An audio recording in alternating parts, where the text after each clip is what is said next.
Hello and welcome to my YouTube channel.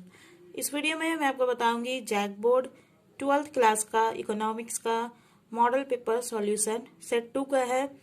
पूरा मैंने करवा दिया है, बस आपका क्वेश्चन नंबर 29 एंड 30 बचा हुआ था, वो आज मैं इसको कंप्लीट करवा रही हूँ। सेट 2 इस वीडियो में लास्ट ये है, इसको कंप्लीट हो जाएगा। ठीक है, तो देखो माइक्रो इकोनॉमिक्स यानी सेक्शन ए का ये क्वेश्चन है 29 एंड 30 नंबर। 5-5 मार्क्स का 2 क्वेश्चन आएगा आपके एग्जाम में, यानी 10 मार्क्स का हुआ। ठीक है, 5 मार्क्स का 2 क्वेश्चन आएगा 29 एंड 30 में। और करके दिया है, यानी कि आपको 29 में भी 2 क्वेश्चन है एंड 30 नंबर 30 नंबर में भी 2 क्वेश्चन है।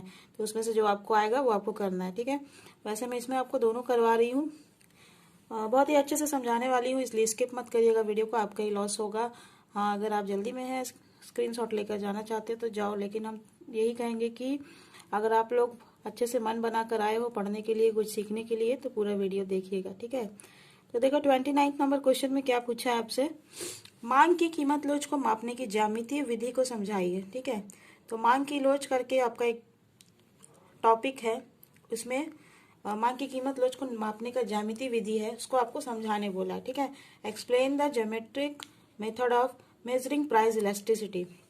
देखो, प्राइस इलास्टिसिटी मापने का एक मेथड है, ज्योमेट्रिक मेथड, उसको आपको बताने के लिए, एक्सप्लेन करने के लिए बोला है। ठीक है, देखो इसको हिंदी में कहते हैं ज्यामितीय, रेखागणितीय या बिंदु विधि। ठीक है, आपसे अगर बोल दे ज्यामितीय विधि या रेखागणितीय विधि या बिंदु विधि को समझाइए, ठीक है, तो आप कंफ्यूज मत होइएगा, एक ही चीज है ज्योमेट्रिक मेथड। ठीक है, तो देखिए फर्स्ट ऑफ ऑल आप लोग लिखिएगा, ज्यामितीय विधि से मांग की लोच ज्ञात करने के लिए एक मांग वक्र खींचा जाता है। ठीक है, यानी ज्योमेट्रिक मेथड जो होता है उससे इलास्टिसिटी ऑफ डिमांड, मांग की लोच निकालने के लिए, ज्ञात करने के लिए एक मांग वक्र यानी डिमांड कर्व खींचा जाता है। ठीक है, सेकंड देखो इसमें क्या स्टेप है, स्टेप बाय स्टेप मैं आपको समझा रही हूँ कि मांग की जो कीमत लोच है उसको मापने का ज्यामितीय विधि में क्या क्या होता है, कैसे होता है। ठीक है, यही आपको समझाना है, समझाने बोला गया है क्वेश्चन में, तो वैसे ही मैं आपको समझा रही हूँ, आप लोग भी ऐसे ही लिखना। ठीक है, उसके बाद क्या होता है, एक मांग वक्र खींचा जाता है ज्यामितीय विधि से मांग की लोच निकालने के लिए, ज्ञात करने के लिए। उसके बाद फिर मांग वक्र के विभिन्न बिंदुओं पर मांग की लोच ज्ञात की जाती है। यानी सबसे पहले मांग वक्र खींचा जाता है, उसके बाद जो मांग वक्र है डिमांड कर, उसके विभिन्न बिंदुओं पर, अलग अलग पॉइंट्स पर, बिंदु पर मांग की लोच यानी इलास्टिसिटी ऑफ डिमांड को ज्ञात किया जाता है। ठीक है, अब देखो थर्ड स्टेप है इसका, एक मांग वक्र के भिन्न भिन्न बिंदुओं पर मांग की लोच भिन्न भिन्न ज्ञात होती है। यानी एक डिमांड कर्व जो होता है मांग वक्र, उसका अलग अलग भिन्न भिन्न बिंदुओं पर मांग की लोच जो है, इलास्टिसिटी ऑफ डिमांड, वो भी अलग अलग ज्ञात होती है। भिन्न भिन्न माने अलग अलग। ठीक है, अब देखो सूत्र अनुसार मांग की लोच ज्ञात करने का ज्यामितीय विधि का सूत्र होता है, ज्योमेट्रिक मेथड से इलास्टिसिटी ऑफ डिमांड को निकालने का, ये करने का मेथड जो है उसमें फॉर्मूला होता है, यहाँ पे लिखना आप लोग सूत्र अनुसार, विशिष्ट बिंदु पर मांग की लोच। ठीक है, विशिष्ट बिंदु पर मांग की लोच इलास्टिसिटी ऑफ डिमांड इक्वल्स मांग वक्र का निचला भाग। ठीक है, मांग वक्र का निचला भाग बाई मांग वक्र का ऊपर का भाग। ठीक है, अब देखो यहाँ पे एक चित्र बनाना है, यहाँ पे देखो एक चित्र बनाया मैंने, वैसे आप लोग भी बना लेना। ये एक लाइन यहाँ से सीधा गया, इसको बोलते हैं एक्स एक्सिस, और यहाँ से एक ऊपर सीधा गया, इसको बोलेंगे वाई एक्सिस। ठीक है, यहाँ पे मांग की मात्रा होती है, क्वांटिटी डिमांडेड, और यहाँ पे वाई एक्सिस पे क्या होगा, प्राइस यानी कीमत। ठीक है, अब देखो ये हो गया एक मांग वक्र। ठीक है, डिमांड कर्व, यहाँ से एक लाइन वाई एक्सिस से एक्स एक्सिस, यहाँ से गया सीधा, ये हो गया मांग वक्र। तो यहाँ पे देखो एक पॉइंट है पी, एक पॉइंट है क्यू, एक पॉइंट है आर। ठीक है, पी क्यू आर 3 पॉइंट है। तो देखो यहाँ पे चित्र हो गया, ये चित्र अनुसार, ये जो ड्रॉ किया हुआ है इसके अनुसार, अकॉर्डिंग टू दिस, बिंदु क्यू पर मांग की लोच, जैसे कि यहाँ पे मैंने बताया सूत्र अनुसार एक फॉर्मूला होता है कि किसी विशिष्ट स्पेसिफिक पॉइंट पर, बिंदु पर मांग की लोच जो है इलास्टिसिटी ऑफ डिमांड, मांग का निचला भाग बटा मांग वक्र का ऊपर भाग होता है। ठीक है, तो चित्र में देखो पी क्यू आर, इसका निचला भाग क्या है, ये है, और ऊपर का भाग ये है। ठीक है, तो चित्र अनुसार, इस चित्र के अनुसार, अकॉर्डिंग टू दिस पिक्चर, बिंदु क्यू पर मांग की लोच, बिंदु क्यू कहाँ है, बीच में। ठीक है, तो बिंदु क्यू पर मांग की लोच elasticity of demand at point Q equals क्या हो जाएगा, मांग वक्र का निचला भाग यानी lower part of the demand curve. तो लोअर पार्ट इसका निचला भाग क्या है, देखो आर क्यू है ना, तो इक्वल्स ई डी इक्वल्स हो गया आर क्यू बाई इसका ऊपर का भाग क्या है पी क्यू। तो R Q by P Q हुआ, समझ में आया कैसे हुआ। इलास्टिसिटी ऑफ डिमांड इक्वल्स क्या है, मांग वक्र का निचला भाग बटा मांग वक्र का ऊपर का भाग। तो Q R Q by P Q, ये हो गया इलास्टिसिटी ऑफ डिमांड। यहाँ तक समझे, ऐसे ही आप लोग भी लिखना और ये पिक्चर बना लेना। फिर देखो यहाँ पे एक लाइन लिखना, पुनः भिन्न भिन्न बिंदुओं पर एक ही मांग वक्र के अंतर्गत मांग की लोच की श्रेणियां भी अलग अलग होती है। ठीक है, यानी कि अलग अलग जो पॉइंट है, मांग वक्र कौन सा है, ये वाला है। ठीक है, ये y axis and x axis में जो दोनों मिला हुआ रेखा है, जो लाइन है, उसी को बोल रहे हैं मांग वक्र। ठीक है, तो भिन्न भिन्न बिंदुओं पर यानी अलग अलग पॉइंट्स पर, ठीक है, मांग वक्र पे अलग अलग जो पॉइंट्स है उस सब में मांग की लोच जो है, इलास्टिसिटी ऑफ डिमांड, उसका श्रेणी भी अलग अलग होता है। ठीक है, देखो चित्र अनुसार यहाँ पे फिर एक चित्र बनाए, वही वाला चित्र है ऊपर वाला, उसको फिर यहाँ पे बनाए, लेकिन यहाँ पे थोड़ा सा डिफरेंस है। देखो क्या डिफरेंस है, क्योंकि इसका अलग अलग श्रेणी क्या क्या होता है। एक तो मांग का लोच होता है, इलास्टिसिटी ऑफ डिमांड इक्वल 0 होता है। एक होता है एक elasticity of demand is less than 1 यानी एक से कम होता है। एक होता है इलास्टिसिटी ऑफ डिमांड इक्वल्स 1 होता है यानी इकाई लोचदार मांग। और एक होता है एक इकाई से ज्यादा, ठीक है, एक से अधिक, तो elasticity of demand is more than 1, ये होता है। और एक क्या होता है, elasticity of demand equals to the infinity. ठीक है, यहाँ पे इंफिनिटी यानी अनंत तक। ठीक है, तो इसका श्रेणी कितना होता है, 1 2 3 4 5, 5 श्रेणी होता है मांग की लोच का। ठीक है, इलास्टिसिटी ऑफ डिमांड का 5 श्रेणी होता है। Elasticity of demand equal 0, elasticity of demand is less than 1, and elasticity of demand is equal to 1, and elasticity of demand is greater than 1, and elasticity is demand is equal to the infinity। ठीक है, तो ये 5 श्रेणी हो गया। अब देखो चित्र अनुसार यहाँ पे y एक्सेस है, 0 है यहाँ, फिर ये x एक्सेस है। ठीक है, और ये हो गया डिमांड कर्व, ये यहाँ से लेकर यहाँ तक जो लाइन है ये डिमांड कर्व हो गया। तो देखो यहाँ पे एक बीच में एक लाइन खींचना, जहाँ पे इलास्टिसिटी ऑफ डिमांड क्या होगा, मांग की लोच 1 के बराबर है, 1 इकाई के बराबर है। ठीक है, तो ये एक बीच में खींच दिए, उसके बाद इस ये y एक्सेस एंड ये बीच वाला 1 के बराबर जो है मांग की लोच, इलास्टिसिटी ऑफ डिमांड, इसके बीच में खींच देना।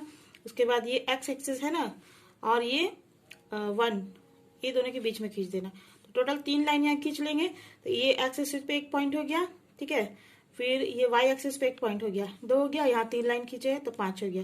तो 5 श्रेणी है, तो 5 श्रेणी दिखाना है, तो बीच में 3 लाइन और एक एक्सिस पे और एक y एक्सिस पे, हुआ ना 5 श्रेणी। तो इस तरह से आप लोग भी ड्रॉ कर लीजिएगा। और यहाँ पे देखो y एक्सिस पे क्या है, प्राइस कीमत रुपए में है, इन रुपीज, एंड यहाँ पे x एक्सिस पे क्या है, क्वांटिटी डिमांडेड, मांग की मात्रा। ठीक है, यहाँ पे आप लोग लिख लेना ये सारा चीज। तो ये हो गया आपका 29 नंबर क्वेश्चन कंप्लीट, इसका आंसर। ठीक है, देखो अलग अलग है यहाँ पे सारा चीज। आप देखो 29 का इंग्लिश में आंसर देख लो, ज्योमेट्रिक और point method of elasticity of demand. ठीक है, मांग की लोच का ज्योमेट्रिक मेथड। सबसे पहले क्या होता है, demand curve is drawn to find elasticity of demand from geometric method, यानी ज्योमेट्रिक मेथड से इलास्टिसिटी ऑफ डिमांड को निकालने के लिए, फाइंड आउट करने के लिए क्या करना पड़ता है, एक डिमांड कर्व को ड्रॉ करना पड़ता है। ठीक है, अब देखो सेकंड स्टेप क्या है, then elasticity of demand is determined at various points in the demand curve. उसके बाद क्या करते हैं, डिमांड कर्व ड्रॉ करने के बाद डिमांड कर्व पर वेरियस पॉइंट पर, डिमांड कर्व में वेरियस पॉइंट्स पर इलास्टिसिटी ऑफ डिमांड को डिटरमाइन किया जाता है। ठीक है, एंड द नेक्स्ट स्टेप है, the elasticity of demand eight different points of a demand curve is known to be different according to the the elasticity of demand at different points of a demand curve is known to be different। ठीक है, यानी demand curve जो होता है उसके different points पर elasticity of demand जो होता है वो डिफरेंट होता है। ठीक है, अकॉर्डिंग टू द फॉर्मूला, यानी ज्योमेट्रिक मेथड जो है उसमें एक फॉर्मूला है डिमांड इलास्टिसिटी ऑफ डिमांड के लिए, ज्योमेट्रिक मेथड का फॉर्मूला है, इसको याद रखिएगा आप लोग। Elasticity of demand at a specific point E D equals the lower part of the D C means demand curve upon the upper part of DC means demand curve. ठीक है, यहाँ पे आप लोग एक पिक्चर बनाओगे, उसके बाद यहाँ पे एक्स एक्सेस है, वाई एक्सेस है, यहाँ प्राइस है वाई एक्सेस पे in rupees and quantity demanded x axis पे, ये बीच में क्यू करके मैंने पॉइंट बनाया है। ठीक है, तो आप देखो ये क्यू पॉइंट जो है उसमें हेयर यहाँ पर DC का मतलब demand curve according to the picture, इस पिक्चर के according elasticity of demand at point Q, यानी ये जो पॉइंट क्यू है उस पर इलास्टिसिटी ऑफ डिमांड क्या होगा, फॉर्मूला के हिसाब से lower part of the DC demand curve, तो लोअर पार्ट क्या है इसका RQ है ना, तो यहाँ पे ED equals RQ by the upper part of the demand curve, तो अपर पार्ट क्या है इसका PQ, so RQ by PQ, ये हो गया इसका। अब देखो आगे, again at different points the demand elasticity ranges under the same demand curve are also different, यानी कि एक ही डिमांड कर्व जो है सेम डिमांड कर्व में डिमांड इलास्टिसिटी रेंज जो है वो डिफरेंट पॉइंट पर डिफरेंट होता है। ठीक है, अकॉर्डिंग टू द पिक्चर, जैसा ये पिक्चर के अकॉर्डिंग देखो क्या है, क्वांटिटी डिमांडेड एक्स एक्सेस पे है एंड ये वाई एक्सेस है, यहाँ पे प्राइस है और ये वाला जो दोनों को मिला रहा है ये 0 है। ठीक है, ये 0.0 है। देन देखो यहाँ पे एक्स एक्सेस पे क्या है, ED equal 0, elasticity of demand equals to 0। फिर देखो जैसा कि मैंने हिंदी में बताया, यहाँ पे एक बीच में लाइन खींच लेना और वाई एक्सिस एंड ये ED इक्वल्स 1 के बीच में एक line and x axis and ED equal 1 के बीच में एक लाइन, तो देखो क्या हो गया, पहले तो हुआ ED इक्वल 0। ठीक है, 0 के बाद क्या होगा, एक से कम elasticity of demand is less than 1 and यहाँ बीच में क्या होता है, elasticity of demand is equal to 1 और 1 के बाद क्या होगा, 1 से ज्यादा होगा है ना, more than, so elasticity of demand is more than 1 and यहाँ पे वाई एक्सेस पे क्या होगा, elasticity of demand is equal to the infinity. Clear है। अब देखो 29 का और वाला क्वेश्चन है, इसमें क्या पूछा है, फर्म के संतुलन की कुल आगम एवं कुल लागत रीति स्पष्ट कीजिए, explain the total revenue and total cost method of a firm equilibrium. देखो एक फर्म का संतुलन का, इक्विलिब्रियम का कुल आगम एवं कुल लागत विधि जो है उसको मैं समझा रही हूँ, total cost method, total revenue and total cost method of a firm equilibrium. यहाँ पे हेडिंग डालना कुल आगम एवं कुल लागत विधि। एक फर्म या उत्पादक, ठीक है, यहाँ उत्पादक मैंने प्रोड्यूसर, एक फर्म या जो प्रोड्यूसर होता है वो उत्पादन के उस स्तर पर संतुलन की स्थिति में होता है जहाँ कुल आगम तथा कुल लागत के बीच का अंतर सबसे ज्यादा सर्वाधिक होता है। ठीक है, तो एक फर्म जो है उत्पादन के उस स्तर पर, उत्पादन के उस लेवल पर, प्रोडक्शन के उस लेवल पर इक्विलिब्रियम के सिचुएशन में होता है जहाँ पे टोटल रेवेन्यू यानी कुल आगम और टोटल कॉस्ट यानी कुल लागत के बीच का अंतर जो है, डिफरेंस इन दोनों के बीच का सबसे ज्यादा या सर्वाधिक होता है। ठीक है, उसके बाद देखो एक पिक्चर बनाना है। ये हो गया एक्स एक्सिस, ठीक है, यहाँ पे 0 है एंड ये यहाँ से हो गया वाई एक्सिस। एक्स एक्सिस पे उत्पादन है, प्रोडक्शन, और यहाँ पे वाई एक्सिस पे कुल आगम या कुल लागत है, यानी टोटल रेवेन्यू या फिर टोटल कॉस्ट। क्लियर है। ये देखो टोटल, ये वाला जो सीधा लाइन है वो टोटल रेवेन्यू यानी कुल आगम को दिखा रहा है, और ये वाला जो ये कर्व टाइप का लाइन है, ठीक है, ये दोनों कर्व ही, ये सीधा में है, ये ऐसे है। ठीक है, तो ये वाला जो है टोटल कॉस्ट यानी कुल लागत को दिखा रहा है, और ये वाला टोटल रेवेन्यू मीन्स कुल आगम को दिखा रहा है। अब देखो चित्र में कुल आगम TR यानी टोटल रेवेन्यू तथा कुल लागत TC के बीच अंतर सबसे अधिक KL रेखा पर है। ठीक है, कहाँ पे है, KL रेखा पर है। TC एंड TR यानी TR और TC इन दोनों में का बीच का सबसे ज्यादा डिफरेंस कौन सा है, यहाँ पे तो नहीं है, यहाँ भी नहीं है, कहाँ पे है, यहाँ पे है, KL में। ठीक है, सबसे ज्यादा इन दोनों के बीच में अंतर है। तो चित्र में कुल आगम TR तथा कुल लागत TC के बीच अंतर सबसे अधिक KL रेखा पर है, अतः फर्म या उत्पादक मीन्स फर्म या प्रोड्यूसर को Q, ये कहाँ पे है पॉइंट, ये KL कहाँ पे है, नीचे देखो Q पे है, तो Q मात्रा पर अतः फर्म या उत्पादक को क्यू मात्रा पर उत्पादन करने पर अधिकतम लाभ प्राप्त होगा। ठीक है, यानी जो उत्पादक है, प्रोड्यूसर है या फर्म है, उसको सबसे ज्यादा लाभ कहाँ पे मिलेगा? ये क्वांटिटी पे, इतना क्यू क्वांटिटी पर उत्पादन करने पर सबसे अधिकतम लाभ प्राप्त होगा। ठीक है, सबसे ज्यादा प्रॉफिट यहीं पे मिलेगा और ये फर्म की संतुलन की स्थिति होगी और यही जो है फर्म की इक्विलिब्रियम की केस होगी, स्थिति होगी।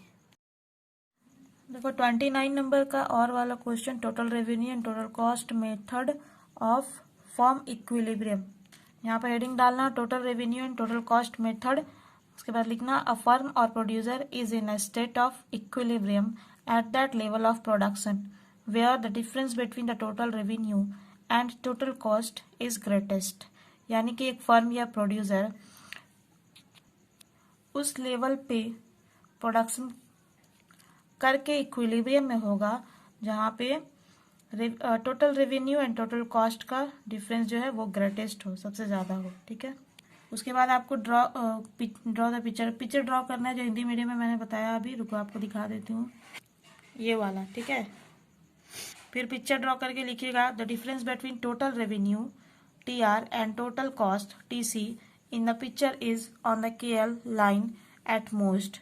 यानी कि TR टोटल रेवेन्यू और टोटल कॉस्ट के बीच में जो डिफरेंस है सबसे ज्यादा KL लाइन पर है। ठीक है, यहाँ देखो ये TR कर्व है और ये TC कर्व है, तो इन दोनों के बीच में KL जो लाइन है उस पर सबसे ज्यादा डिफरेंस है ना। Hence, the firm will get maximum profit by producing Q quantity, and this will be firm's position of equilibrium. Hence, जो फर्म है उसको सबसे ज्यादा प्रॉफिट कहाँ पे मिलेगा? Q क्वांटिटी को प्रोड्यूस करके। ठीक है, और यही उसका फर्म का पोजीशन ऑफ इक्विलिब्रियम होगा। देखो यहाँ पे TR एंड TC जो कर्व है उन दोनों के बीच में डिफरेंस KL पे सबसे ज्यादा है। ठीक है, यहाँ पे कम है, यहाँ पे भी कम है, यहाँ पे भी कम है, लेकिन जहाँ बीच में जो है KL पॉइंट, KL लाइन, उस पर सबसे ज्यादा है। ठीक है, तो यही जो इसका क्वांटिटी है, क्वांटिटी नंबर Q, प्रोडक्शन जो है, प्रोडक्शन क्वांटिटी, तो उस पे Q पे प्रोडक्शन करके फर्म जो है वो अपने इक्विलिब्रियम पे होगा।